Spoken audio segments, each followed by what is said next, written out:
Fala amigos palestrinos e palestrinas, muito bem-vindo ao canal. Estamos aqui novamente para trazer mais um vídeo com mais informações e as últimas informações do Verdão.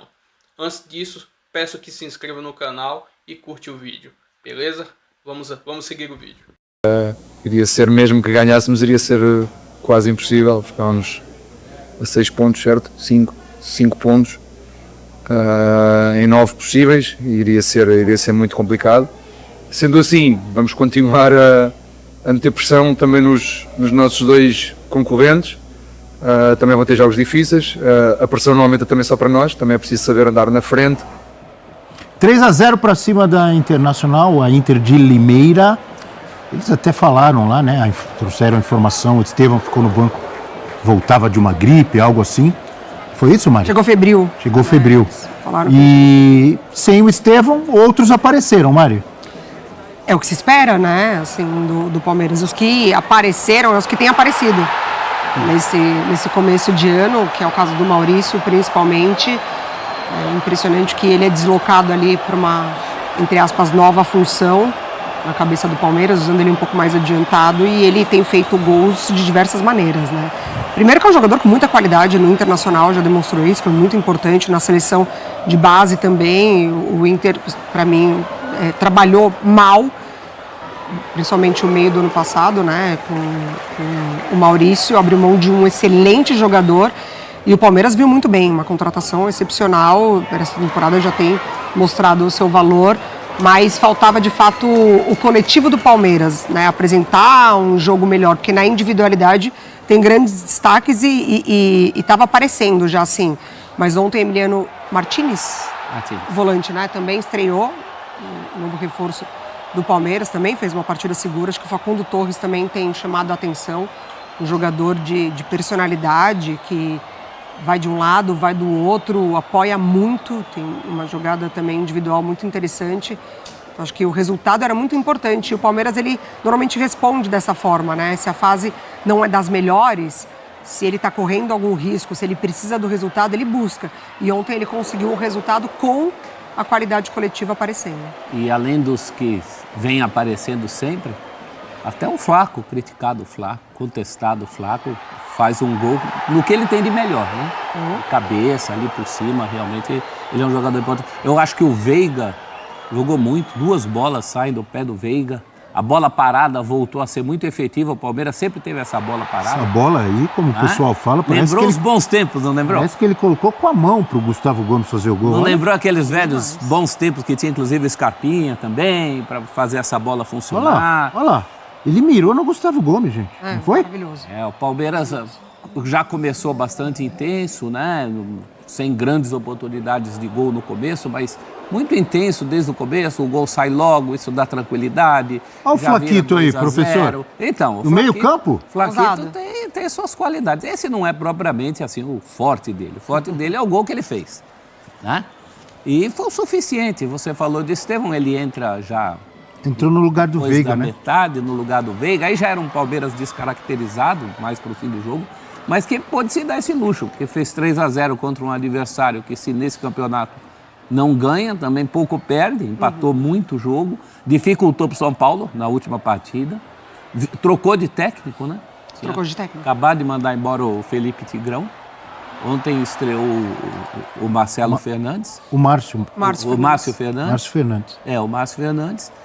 E foi um resultado, como lembrou o João, importantíssimo, porque mesmo ganhando esse jogo, o Palmeiras ainda não depende só de si. Num campeonato em que você não joga com os clubes do seu grupo, o Palmeiras agora tem que torcer para a Ponte e São Bernardo não ganhar os jogos que faltam, senão ele fica atrás dos dois. Olha aí a classificação, dá uma olhada. Vai aparecer aqui. Depender do São Paulo, inclusive, que joga com a Ponte. Olha a situação. E o São Paulo não está fazendo serviço, né, professor? O Palmeiras ganhou. O Palmeiras ganhou e ainda assim está a 2 pontos da Ponte Preta e 3 pontos do São Bernardo. Se tivesse empatado ontem, seria um desastre. Atenção, palmeirense, se não classificar, a culpa não é do Corinthians, hein? Que ganhou do São Bernardo e da Ponte. Não, peraí. Só o recado. Se não classificar, a culpa é do Palmeiras. Sim, antes de tudo. Antes de tudo. Eugênio, a gente sabe que o jogo de domingo, clássico, é um outro jogo e tal. De qualquer maneira, uma boa atuação com uma vitória no jogo anterior traz um pouco mais de confiança, não? Claro, claro que sim. Ainda mais quando você olha para o adversário, né?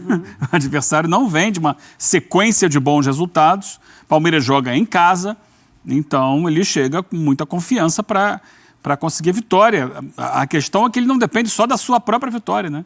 Ele depende de outros resultados para se classificar. A gente nunca imaginou que ia chegar numa reta final de fase de classificação com essa situação, né, do Palmeiras, que é o atual tricampeão. Mas ele ainda pode se classificar e, para isso, precisa ganhar o clássico. E eu acho que ele chega com muita confiança para isso depois dos jogos de ontem, né? Mesmo sem contar com o seu principal jogador, ele fez o que devia fazer lá, ganhou o jogo com autoridade, embora não tenha sido assim um grande jogo, né, uma partida brilhante, um jogo até difícil de assistir, né? Você acha que o gramado também não ajudou muito, a iluminação também não ajudava, mas o Palmeiras fez o que tinha que fazer, 3 gols, 3 pontos, e agora é continuar fazendo o seu dever. E foi um resultado controlado, né, Eugênio, ao longo de todo o jogo, sem estresse. Sofreu O pouquíssimo. Palmeiras ganhou esse jogo sem estresse. Sofreu pouquíssimo. Lá É atrás o jeito que o Abel prefere. Né? estava tranquilo. E usando bola aérea, né, que é uma arma antiga, 2 gols assim. Lançamento no primeiro lance. O primeiro gol é curioso, né? Porque eu fiquei revendo, na minha opinião, o lançamento não é para o Maurício. O lançamento é para o Flaco Lopes. É do Gomes, né? Do Gomes. Esse é do Gomes. O Flaco Lopes sai da área para fazer aquele pivô e traz, porque era a linha de 5. O zagueiro vem com ele e derruba. E aí, a inteligência do Maurício de justamente atacar aquele espaço, né? Entre os outros 2 zagueiros. O zagueiro Flaco central... Lopes cai ali antes. Né? Ele tromba com o zagueiro e cai. Mas o Maurício já tinha percebido que a bola ia ali naquele espaço e ele já se movimenta antes para chegar naquela bola. Muito interessante a leitura do Maurício. Porque alguns Goleirão minutos... adiantado. O goleiro fica no meio do caminho, né? Porque ele, no primeiro momento, ele acha que dá para sair, aí depois ele vê que não dá, ele tenta voltar, mas... E a solução que o Maurício dá é espetacular, né? Foi um toquinho. Eu sempre falo para o meu Olha filho. lá, o Flaco sai, o zagueiro com ele. Esse era o zagueiro que devia estar ali ocupando aquele espaço. O zagueiro podia... O zagueiro vai para dar o bote no Flaco. O meu filho, o Daniel, é goleiro, né? Eu sempre falo para ele, se for para fazer fica. Não pode ficar no meio do caminho. Não, e quando sai logo. Decidiu sair, É pra abafar. vai embora. É pro abafo. Decide sair e voltar, aí você fica, não E tem a jeito. coisa que tem é o goleiro ficar no meio do caminho. Agora, muito mérito do Maurício, né? Eu fiquei encantado com esse Muito toque mérito. do Maurício. São 4 jogadores ali da Inter, 2 fechando nele, um pouco mais recuado, um dentro da área. Acho que a expectativa era de que ele tentasse outro tipo de jogada, ele define rápido ali. Como o que ele podia também fazer. tinha ficado encantado com o lance do Flaco contra o Água Santa também. Uma bola difícil para fazer ela cair do jeito que caiu. O Palmeiras vem de 2 jogos seguidos com gols. O gol que ele faz no parecidos, Corinthians também é muito bonito. O Maurício chega a 5 gols na temporada. Não sei se o maior, mas certamente um dos destaques desse início de temporada do Palmeiras, né? É o maior Eu destaque. acho que é o destaque. Que é o destaque. O Rios também apresentou boas partidas, mas o destaque é o Maurício. O Veiga vem trabalhando muito bem em silêncio, né? Teve jogo que ele deu 3 assistências. Ontem mesmo ele foi importante mais uma vez. Você estava em férias, Abel, no iníciozinho do ano, e a gente debatia muito aqui, como é que vai ser esse ataque do Palmeiras? Olha aí, Maurício, 5 gols e 1 assistência, né? O Veiga 5 assistências, mas não marcou ainda. E o Flaco 2 e 1. No início do ano a gente debatia como é que ia ser a montagem desse ataque do Palmeiras, né? Porque a contratação do Paulinho, a chegada do Facundo Torres, ainda tem o Estevão, né? Flaco Lopes e Rafael Veiga, se falava ali de Andréas Pereira, Felipe Anderson, se falou em Matheus Pereira. E eu estava aqui olhando e falei, gente, tem o Maurício, hein? Dá uma olhada, porque o Maurício, ano passado, teve um momento muito bom no Palmeiras, se destacou. E depois perdeu espaço. Ele se machucou. Ele se machucou, ficou um tempo fora, quando voltou não conseguiu recuperar. Mas ele já tinha dado sinais de que é um jogador ali, aqui, acho que chama a atenção pela tranquilidade para decidir as jogadas. Ele finaliza bem, ele não se assusta. Esse gol de ontem é mais uma prova disso. Tem muito jogador que chega na cara do goleiro e, caramba, o que eu vou fazer? E pá, chuta de qualquer jeito, chuta torto, chuta forte, a bola sai por cima e tal, ou chuta em cima do goleiro. Ele tem a tranquilidade para definir a jogada. Eu acho que esse é um dos grandes méritos do goleador. Contra o Corinthians não também. se assustar diante do goleiro. O lance do Piquerez. Lembrou o Leão aqui. Desde o início, desde o jogo com a Portuguesa, que ele faz 2 gols na primeira rodada, ele mostra isso. E já vinha mostrando antes, né? Ele vem de uma ótima fase no Internacional, também marcando muitos gols e muito mais pelo lado direito, né, trabalhando. E aí na seleção de base também é um grande destaque numa temporada em que a seleção, né, de base do Brasil não vai bem. E aí quando ele chega ao Palmeiras também com essa expectativa de até tinha essa situação, como que vai adaptar o Maurício se você tem o Estevão? Porque a princípio muito do que ele trazia do Internacional, né, jogando por aquele lado direito, vai muito bem, tem a lesão, quando ele volta, ele já volta para, entre aspas, disputar uma posição com o Veiga, porque também coincide com a lesão do Veiga, e ele entra muito bem. O Abel é questionado se ele pode jogar com o Maurício e Veiga, porque até então se pensava ali muito mais centralizado, e aí agora dando a solução para o Palmeiras muito mais adiantado, né? Então, pode jogar Maurício e Veiga? Claro, adaptou o Maurício lá na frente e o Veiga sendo esse garçom. Então eu tenho uma pergunta, quero ver se a pergunta é fácil ou não para vocês. Qual é a posição do Maurício? Qual é a melhor posição do Maurício? Ou o Maurício é um coringa ali na frente? Ele não é um centroavante, ele é um... O que, para mim, né, na minha observação, eu acho que o melhor espaço para usá-lo é o que antigamente se chamava de ponta de lança, né, professor? Isso. Camisa 8? É aquele cara que encosta ali na frente. Atrás do centroavante. Atrás do centroavante. O companheiro da dupla ali. Não é o jogador mais avançado. E ele tem jogado, muitas vezes, não foi o caso ontem porque tinha o Flaco, mas muitas vezes como o falso 9. Contra o Corinthians foi assim, né? Ele não ocupa o espaço na área, mas é quem em algum momento da jogada vai aparecer para finalizar. Contra o Guarani também deu certo. Eu acho que para o time, a melhor posição dele hoje é o falso 9, para o time, já que não há essa confiança no Flaquito. Para ele, se você perguntar para ele, tem uma impressão... Por exemplo, você tem um time, tá? Eu tenho um time. Professor Celso... Todo mundo tem um time. Não. Você é o dono de um time. Opa, melhor. Teacher Futebol Clube. Isso nem todo mundo... Né? Você é o técnico do Professor Celso Futebol Clube. E aí chegou para você, olha, Professor Celso, o reforço que você pediu está aqui. Maurício, então, você está formando o time. Em que posição você vai escalar o Maurício? Estou formando um time, É. aí eu boto ele de meia. Eu boto ele na do Veiga.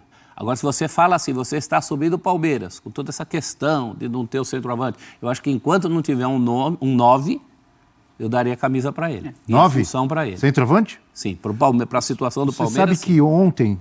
Porque no gol de ontem falso. foi importante a presença do Flaco para ele fazer o Para gol. que ele fizesse. Porque o Flaco sai e atrai a marcação de um zagueiro. Era uma linha de 5 da Inter, um dos zagueiros acompanha o Flaco e aí ele sabe entender que a bola ia pingar ali naquele espaço e ele vai lá bem. Não sei se vocês acompanharam, eu acompanhei depois do jogo, ele na entrevista na TNT, acho que estava o Mas ele ia passar pro São Paulo. Acabou o jogo, começou o outro. Acho que estava o Veloso e a Tainá. Não deu tempo. Né?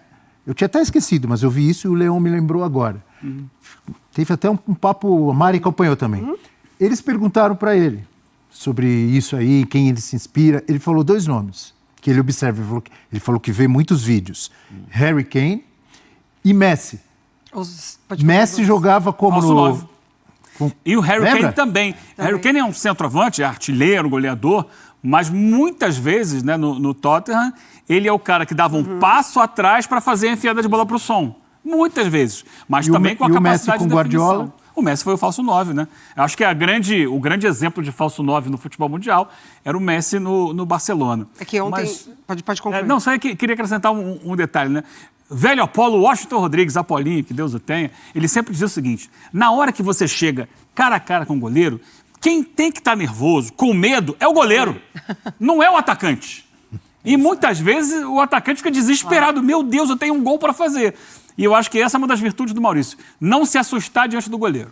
É isso, independentemente do goleiro, né? Porque tem goleiros que, de fato, assustam.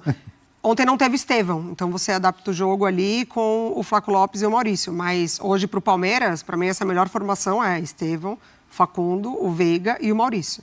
Para mim, esse quarteto é o melhor. Não é só o São Paulo que tem quarteto mágico.